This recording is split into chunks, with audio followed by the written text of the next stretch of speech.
네, 2020 학년도 학업중단 숙려제 운영 매뉴얼 함께 살펴보도록 하겠습니다.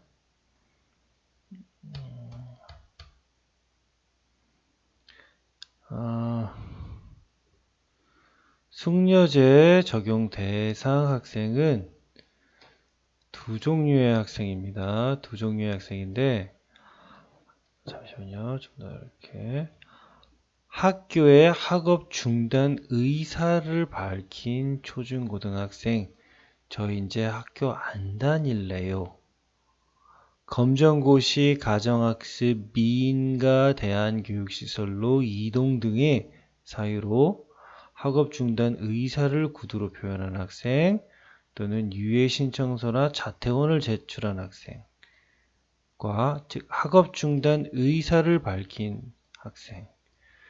그 다음에 의사를 밝히진 않았어도 장기 결석이라든지 좀 위태해서 한 학생, 학업 중단 위기에 처해 있다고 판단되는 초중고 학생. 자, 숙려제 대상 제외 학생이 있습니다. 연락두절, 행방불명 등 숙려제 운영이 불가능한 학생. 질병, 해외, 출국, 사고 등으로 어려운 학생. 학교 폭력 등으로 출석 정지, 퇴학 조치를 받은 학생은 제외 대상입니다. 운영 방법은 최소 7일에서 최대 7주까지 가능합니다. 그렇죠? 최대 7주를 당해 학년도 2회까지 나누어 운영이 가능합니다. 천천히 알아보도록 하겠습니다. 성적 처리 방식은 2020학년도 학업성적관리 시행 지침에 따르고 운영기관은 위클래스, 위센터, 시, 군, 학교 밖 청소년 지원센터 뭐 이런 것들이 있겠고요. 그죠?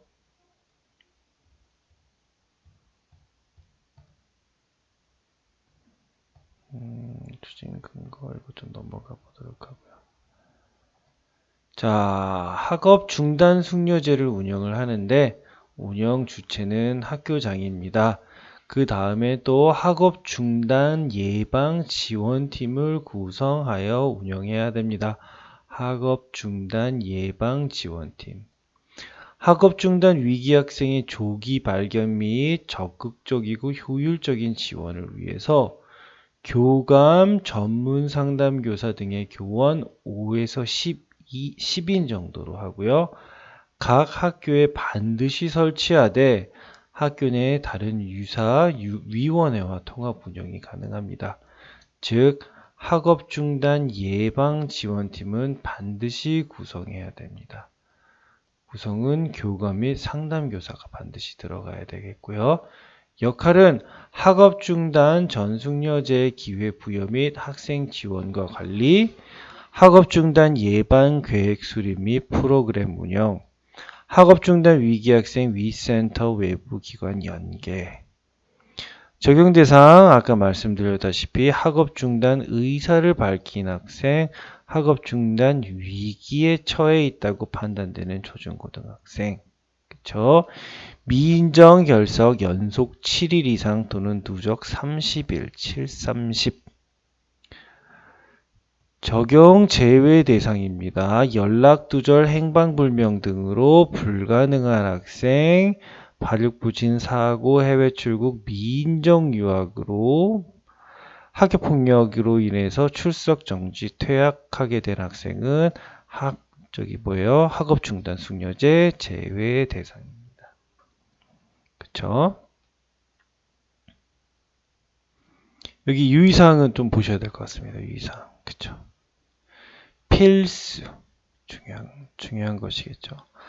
학업을 중단하고자 하는 학생 모두에게 학업 중단 숙려제를 반드시 안내해야 합니다. 학업 중단 숙려제를 하건 안 하건 그거는 학생과 학부모의 자유지만 학교는 학업 중단 숙려제를 반드시 안내해야 합니다. 적용 제외 대상 학생의 경우 학업 중단 숙려제 안내 후 미신청서를 학교에 보관합니다. 학업 중단 숙려제를 안내하였음에도 불구하고 저 학업 중단 숙려제 하지 않고 바로 자퇴하겠습니다 라고 했을 때는 미신청서를 학교에 보관을 해야 됩니다. 검정고시, 응시 등으로 사유로 자퇴하는 경우도 학업 중단 숙려제 적용 대상입니다. 그쵸? 단, 검정고시 응시 자격에 유의할 것. 그쵸? 검정고시는 매년 4월과 8월에 시험이 있어 2월과 6월에 공고를 접수하고요. 고졸 검정고시는 검정고시 공고일까지 학업이 중단되어 6개월 경과된 경우만 응시가 가능하고 초졸과 중졸은 검정고시 공고일 이전에 정원의 관리자인 경우 응시가 가능합니다. 그쵸?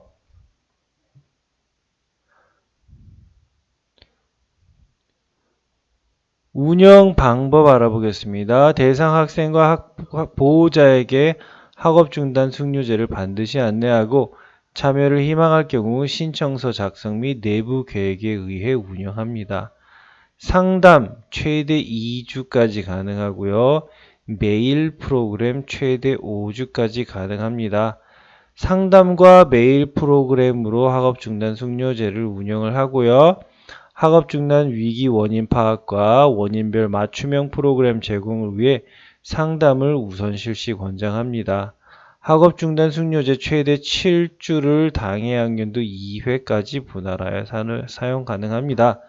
즉 그 말은 앞에 3주를 학업 중단 숙려제를 했고 저 학교 다시 다닐래요 해서 다니다가 이제 다녀보니까 더 아닌 것 같아요 라고 했을 때는 또 몇 주예요? 뒤에 4주를 더 학업 중단 숙려제를 한 번 더 한 다음에 그냥 다닐래요 하면 다닐 수 있습니다.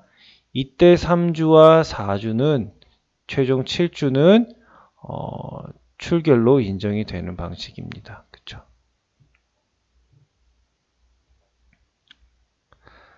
자, 그래서 학업 중단 숙려제는 크게 상담과 메일 프로그램으로 운영이 되는데 상담은 7일 단위로 운영이 됩니다. 주 단위로 운영이 되고 주말 공휴일 재량 휴업일 포함합니다. 총 7주간의 숙려 기간 중 최대 2주까지 운영이 가능합니다. 주 2회 상담 참여만 하면 됩니다. 그러니까 2 weeks, 2주 동안에 1주, 2주 동안의 상담 기간 동안 월요일과 목요일만 학교 오고요. 월요일과 목요일만 학교 옵니다. 총 4일을 학교에 왔다고 한다면 이 2주에 관한 출결을 전부 다 인정해주는 방식인 거죠. 1주 2회 상담 참여로 숙려 상담 해당하는 수업 일수 기간을 출석 인정을 해줍니다. 즉 2주 상담을 받아도 나중에 개근이 될 수 있다는 것이겠죠. 위클래스 위센터 학교 밖 청소년 지원센터 외부 상담 기관인데 담임교사와의 수시 상담은 해당되지 않습니다. 그쵸? 담임교사는 전문가가 아니기 때문에 해당되지 않고요. 2주 상담을 권장하나 학생의 상황과 여건에 따라 1주 상담도 가능합니다. 권장한다는 건 가급적이면 별다른 이유가 없을 때는 2주를 하라는 이야기겠죠. 메일 프로그램으로 다시 한번 보겠습니다. 메일 프로그램 역시 주 단위로 운영하고요. 주말 공휴일 재량 휴업일을 포함합니다. 7주 기간의 숙려 기간 중 최대 5주까지 운영이 가능하고요. 1일 1회 이상 메일 프로그램에 참여한 당일을 출석 인정합니다. 운영기관은 학교에서 하셔도 되고요. 학업중단 예방 프로그램 전문 운영기관, 학교장 외부 인정기관입니다. 그렇죠? 메일 프로그램의 운영 프로그램은 개인 상담, 집단 상담, 심성 수련 프로그램, 자존감 향상 프로그램, 학교 적응 프로그램 이런 다양한 프로그램들이 있습니다. 그래서 월요일은 학교에 와서 위클래스 상담을 1시간이라도 받고 가면 월요일 출석 인정. 꿈 키움 멘토링 위센터, 학교가 아닌 외부에 있는 위센터 가서 반나절 상담받으면 출석 인정. 진로 탐색 기관에 가서 진로 탐색 잠깐 하면 출석 인정. 위클래스 출석 인정. 예체능 활동 출석 인정. 그죠? 학생의 정서적 안정을 위해 매일 프로그램 내에서도 학생 상담을 운영할 수 있습니다. 위클래스, 위센터, 위클래스. 학교는 위클래스, 위센터, 학교 밖 청소년 지원센터, 청소년 상담 복지센터, 학교장이 인정한 지역사회 유관기관과의 협업을 통해 지역별 메일 프로그램을 마련하여 학생에 제공합니다. 자, 숙려 횟수 및 숙려 기간에 대해서 알아보도록 하겠습니다. 숙려 횟수는 당해 학년도의 숙려 기간을 최대 2회까지 나누어 사용할 수 있습니다. 아까 예시에서도 봤듯이 또 다른 예시는 2주 동안, 그쵸? 2주 동안 상담을 진행하고 다시 학교 다니기로 했는데 아닌 것 같아서 다시 5주 동안의 매일 프로그램이 가능한 거죠. 숙려 기간은 최소 1주에서 최대 7주까지 됩니다. 즉 극단적인 경우에는 상담 1주만 해보고 아니면은 안 하겠다라고 할 수도 있는 거죠. 주말, 공휴일, 휴업일, 방학 포함합니다. 하지만 지필 평가 기간은 제외하는데 이건 추후에 다시 말씀드리겠습니다. 학교장이 부여하여 시행하고요. 그쵸? 여기 수많은 예시들이 나왔는데 차근차근 살펴보도록 하겠습니다. 예시 1번 상담만 2주 하고 끝. 그쵸? 승려 횟수 1회 남아있습니다. 하다가 한 번 더 할 수 있죠. 상담 2주 받고 학교 다니다가 도저히 아닌 것 같아요. 한 번 더 할게요 라고 했을 때 메일 프로그램을 돌릴 수 있는 것이겠고요.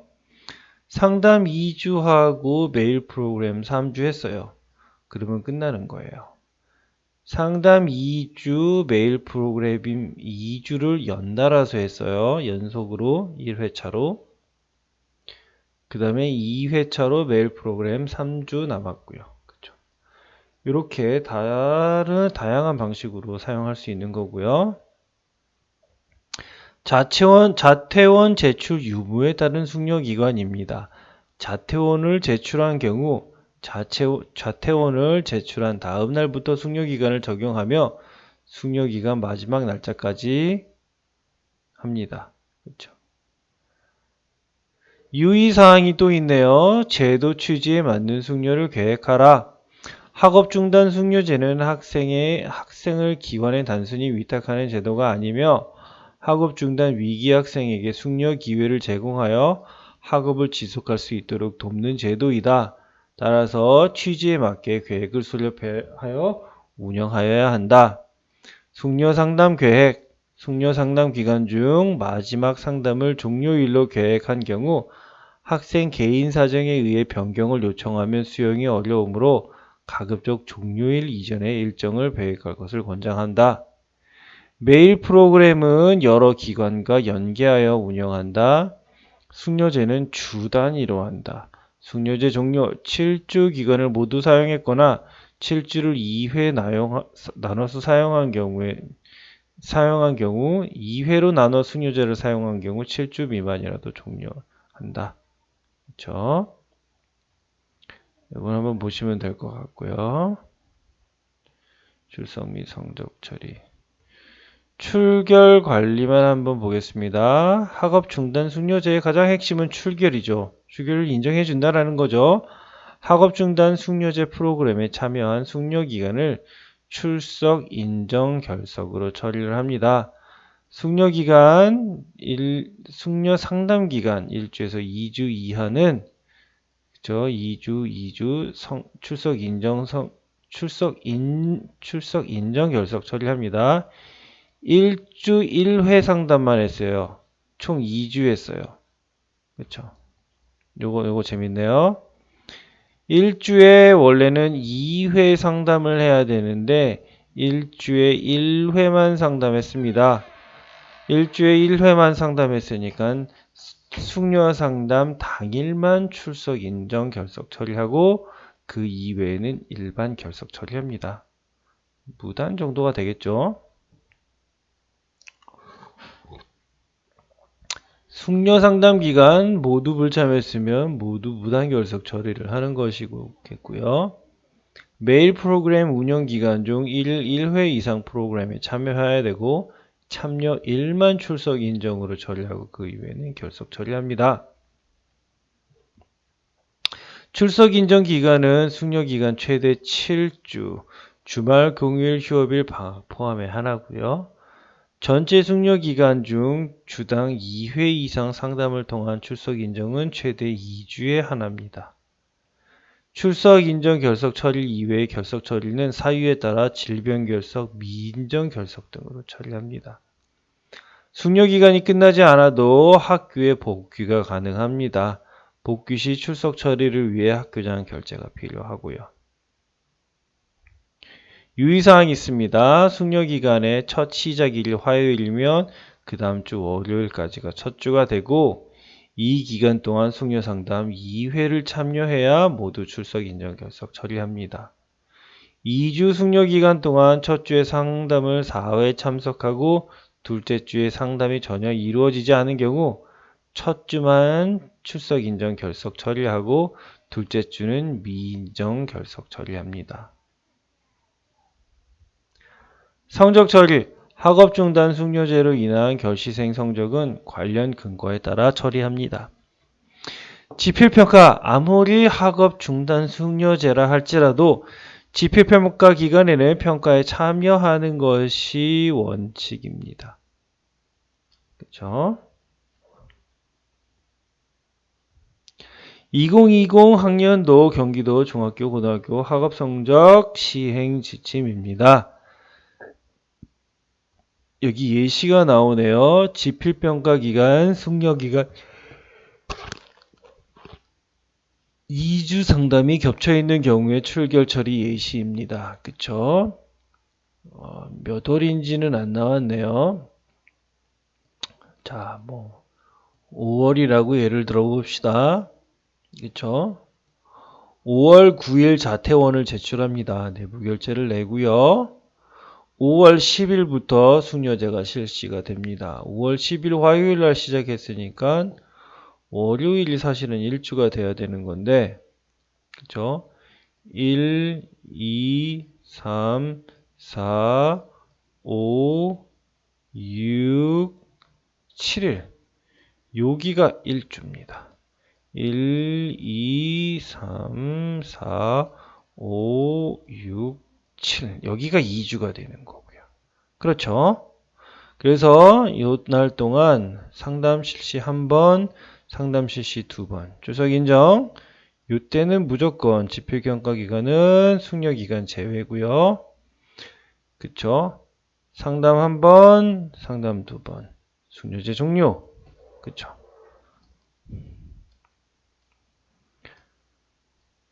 자퇴원을 제출한 다음 날부터 숙려제가 시작됩니다. 주 단위로 운영하므로 10일 화요일부터 16일까지이나 지필평가 기간과 겹침으로 19일 목요일까지 첫 주가 됩니다. 학생이 지필평가에 참석하므로 그 기간 동안은 숙려기간에서 제외합니다. 첫 주에 2회 이상 상담을 하였으므로 첫 주는 5일간 출석 인정 처리됩니다. 둘째 주에는 이렇게 되고요. 이때도 그쵸, 출석일에 출석해서 5일간 출석 인정 결석 처리합니다. 그쵸. 학업 중단 숙려제 운영 과정입니다. 학업 중단 자퇴원을 내고요. 위계학 징후를 포착을 하고 학업 중단 숙려제를 안내합니다. 요거는 학교장 의무사항입니다. 그래서 학업 중단 숙려제 미동의한 경우엔 미신청서를 작성하여 제출하고 학적 처리를 합니다. 그쵸? 초등학교, 중학교 같은 경우에는 유예 처리를 하고, 그쵸? 정원의 학적 관리자로 가는 것이겠고, 고등학교에는 자퇴 처리를 하는 것이겠죠. 그 다음에 학업 중단 숙려제 참여에 동의했을 경우 신청서를 작성, 제출하고 운영 계획을 결제하고 숙려제를 실시하고 메일 프로그램을 운영하고 종료를 하고 학업 복귀를 하든지 학업 중단을 이어갑니다. 그쵸? 그 다음에 또 안내사항이 있습니다. 학업 중단, 어쨌든 학업 중단하기로 했으면 학교 밖 청소년 지원센터 안내하는 게 학교장 의무사항입니다. 학교장 의무사항이 두 가지가 있습니다. 학업 중단 숙려제를 안내하는 것, 첫 번째. 두 번째, 학교 밖 청소년 지원센터 안내하는 것. 안내 의무, 안내 의무.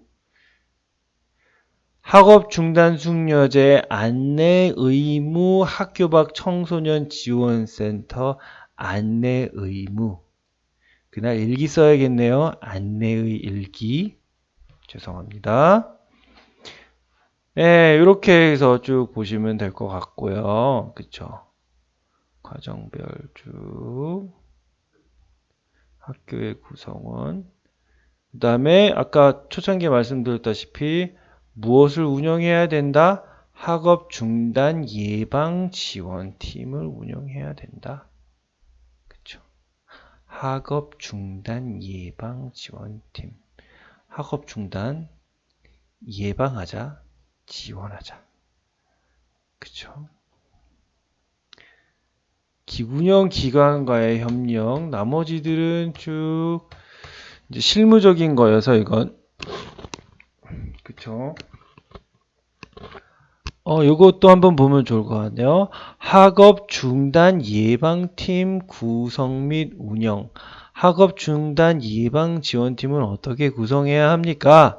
학업 중단 예방 지원팀은 학교 내에 학업 중단 위기 학생을 지원하기 위한 기구입니다. 교감 및 전문상담 교사 등 교원 15명에서 10명으로 구성하여 운영하고요. 어느 한 사람이 학업 중단 숙려제 관련 업무를 전적으로 담당할 수는 없습니다. 아울러 학교 내 유사 기능을 담당할 수 있는 위원회가 있을 경우 통합하여 운영할 수 있습니다. 대표적인 게 뭘까요? 중학교, 초등학교 같은 경우는 뭐 있죠? 의무교육위원회? 그거랑 같이 하면 좀 좋을 것 같고요. 그렇죠? 그 다음에 고등학교 같은 경우는 아무래도 뭐 학업성적관리위원회라든지 아니면 다른 학업성적관리위원회는 아닐 것 같은데요. 어쨌든 다른 유사기구와 연계해서 운영하면 되겠죠. 그죠?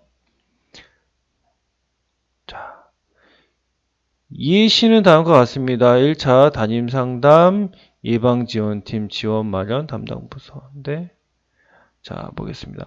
학업 중단 예방 지원팀에서 하는 일은 무엇입니까? 학업 중단 예방 지원팀에서는 학업 중단 위기 학생에 대한 지원 방안을 협의하고 구체적으로 이를 실천할 수 있도록 지원 및 운영합니다. 크게 이거 재밌네. 우리 학교는 학업 중단 학생이 최근 3년 동안 발생하지 않았습니다. 그래도 해야 합니다. 해야 합니다. 법적인 겁니다. 하세요. 네. 나머지 쭉 보시면 좋을 것 같습니다. 크게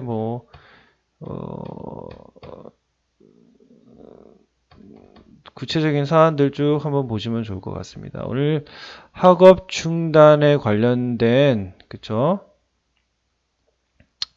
모든 걸 상세히 볼 수는 학업 중단 숙려제 운영 매뉴얼에 대해서 지금까지 살펴보았습니다. 감사합니다.